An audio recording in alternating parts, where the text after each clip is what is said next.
Queria chamar a Clarice Oliveira, nos nossos estúdios de São Paulo, para a gente analisar o componente político, porque, Clarice Oliveira, o componente político neste momento, nessa resposta de Flávio Bolsonaro e agora na contra-resposta de Lula, mostra que isso tem sido prioritário nesse debate. Não as questões técnicas ou as consequências administrativas, mas virou uma guerra de versões e agora Lula tenta sair da forca, justificando que essa decisão é ruim para o Brasil e fazendo uma crítica direta à família Bolsonaro. Eu acho que eu iria até além, Uribe, da questão da crítica direta à família Bolsonaro. Me parece que essa nota ela traz um componente ali subliminar importantíssimo na estratégia política inteira do Palácio do Planalto para reagir a esse episódio. Quando o governo federal, que vale atentar ao fato de que essa nota está sendo assinada pelo governo do Brasil, né? Então é geral. O governo federal aponta o dedo para a família Bolsonaro, colocando Flávio, Eduardo, Jair, todo mundo no mesmo balaio.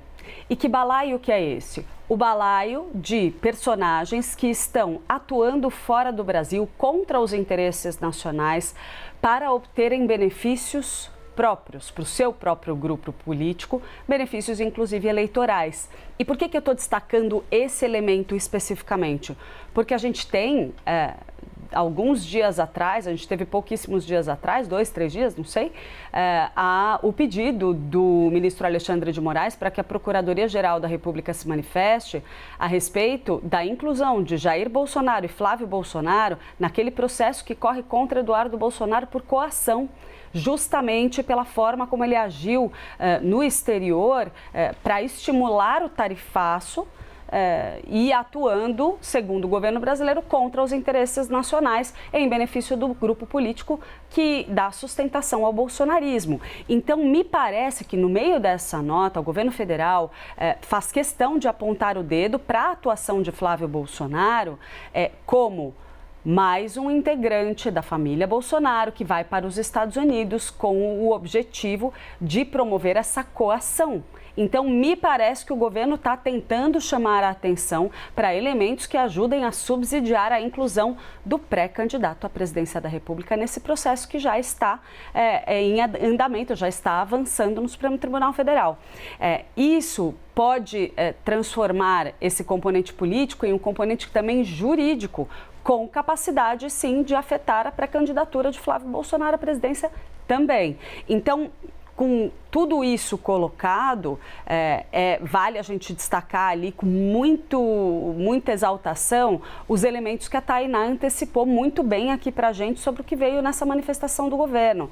Cooperação internacional, como a gente também estava trazendo, tem matéria lá no blog também a respeito disso, como o governo brasileiro quer buscar o diálogo direto com o governo Donald Trump para tentar resolver essa situação, quer evitar o embate, o bate-boca com Flávio Bolsonaro e fazer uma abordagem que coloca o Brasil defendendo a sua soberania. Então não é para ficar Lula batendo boca com Flávio, como o pré-candidato do PL parece tentar conseguir, o que ele parece tentar conseguir dessa iniciativa.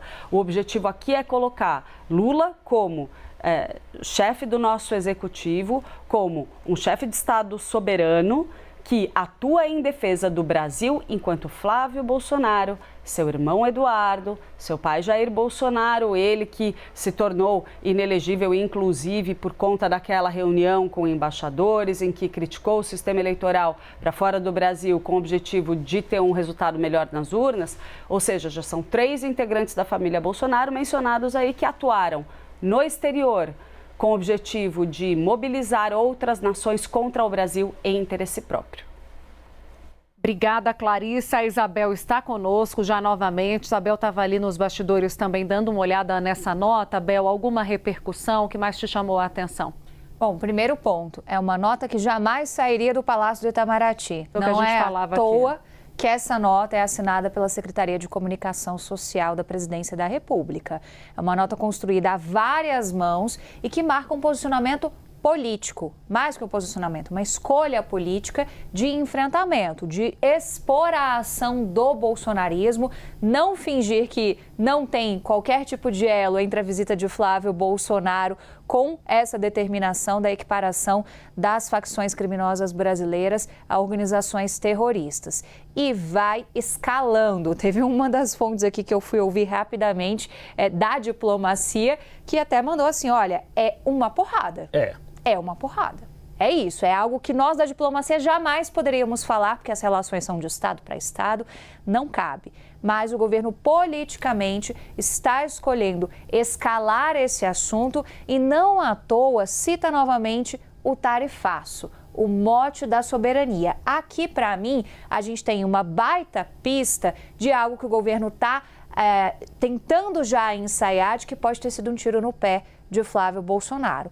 Porque a gente pode ter vários efeitos negativos a partir desta classificação, por mais que sim, seja uma armadilha para a campanha do presidente Lula, para o governo Lula, e vai desafiar o controle da narrativa, de explicar para as pessoas o porquê o governo está dizendo que é negativo ter essa equiparação. A nota entra um pouco na linha de combate, o que o governo está fazendo em relação a facções de segurança pública, mas para mim a nota dá a pista de que aqui é a defesa da soberania, assim como lá atrás isso foi levantado e foi uma ação estratégica bem sucedida pela gestão de Sidônio Palmeira e que ajudou inclusive o presidente Lula no ano passado, a reverter um pouco daquele índice de impopularidade. A gente ainda não sabe quais vão ser os efeitos de tudo isso, desse bate e rebate.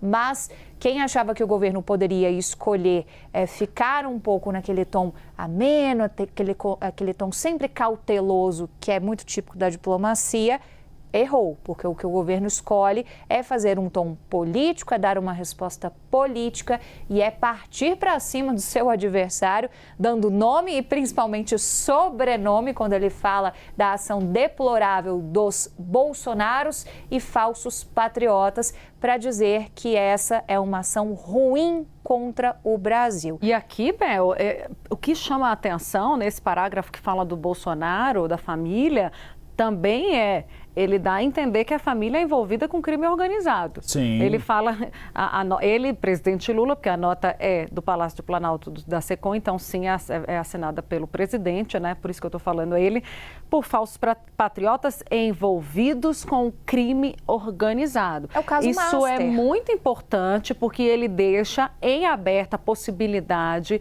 de avançar nesse assunto, nessas tratativas com os Estados Unidos. Já tem gente hoje no entorno do presidente Lula, não foi tratado isso naquele momento, até porque não se entendia que era a ocasião de falar de adversário político, de eleições com o presidente Trump, quando da visita do Lula. Agora, a partir do momento em que ele é dragado para o ringue e que ele começa a reagir, as pistas que dá o presidente nessa nota bom, você quer falar de crime organizado? Deixa eu contar para o presidente Trump onde é que vocês estão envolvidos aqui no Brasil.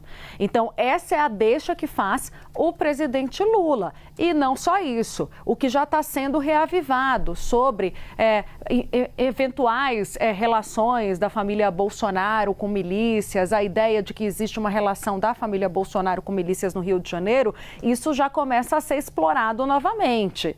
Não só Master. Então, esse é um pacote que está sendo preparado de reação para o Lula poder levar como argumento para o presidente americano. E não fica só nessa nota. Lula está neste momento em Sergipe e ele aumentou as críticas a Flávio. A gente vai mostrar ao vivo para vocês aqui daqui a pouquinho. Ao vivo não, gravado, porque ele acabou de falar, no Bastidores CNN. Mas eu dou um spoiler para vocês. Lula disse que Flávio Bolsonaro não tem vergonha na cara para ir aos Estados Unidos. Lula chama ele de traidor. Lula diz que se ele fosse pedir intervenção para prender miliciano, ele ficaria preso lá. Tá vendo? Ele praticamente chama Flávio Bolsonaro de miliciano, disse que as armas contrabandeadas para o Brasil vêm dos Estados Unidos e que o Brasil está disposto a trabalhar para combater o crime organizado e que tem que começar entregando Alexandre Ramagem, que está foragido nos Estados Unidos.